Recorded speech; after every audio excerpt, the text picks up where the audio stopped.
বাংলাদেশ জামাত ইসলামী একটি কল্যাণধর্মী রাজনৈতিক দল। আমাদের গঠনতন্ত্রে বাংলাদেশ জামাত ইসলামী প্রতিষ্ঠাকালীন থেকে আমাদের গঠনতন্ত্রে আমাদের 4 দফা কর্মসূচির উল্লেখ আছে।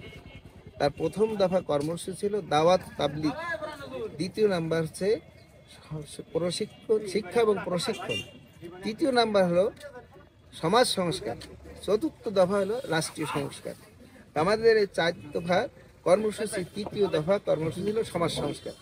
বাংলাদেশ জামাত ইসলামী দেশের সর্বত্র এ ধরনের সমাজ সংস্কারমূলক কার্যক্রম তার প্রতিষ্ঠাকালীন থেকে অব্যাহত রেখেছে। আজকে আমরা আমাদের চালনা পৌরসভা শাখার পক্ষ থেকে এই মসজিদটার এই যে পুকুর, এখানে যেহেতু এই উপজেলার সবচেয়ে বড় মসজিদ, কেন্দ্রীয় মসজিদ, এই মসজিদে অসংখ্য মুসল্লি নামাজ আদায় করেন। তাদের অজু গোসলের প্রয়োজনে এই মসজিদের পুকুরটা পানিটা ব্যবহারযোগ্য রাখা একান্ত দরকার। কারণ অজু গোসলের জন্য পবিত্র পানি দরকার। অপবিত্র পানি তো আর অজু গোসল হবে না, শ্যাওলা পচে পানিটা দুর্গন্ধ হয়ে যাবে, নষ্ট হয়ে যাবে।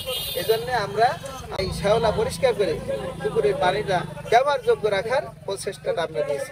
বাংলাদেশ জামাত ইসলামী যে এই সমাজ সংস্কার কার্যক্রম, এটা তাদের নিজস্ব জনশক্তির সক্রিয় এবং স্বেচ্ছায় কার্যক্রমের মধ্যে পরিচালিত হয়। এখানে অর্থের কোনো বিষয় নাই।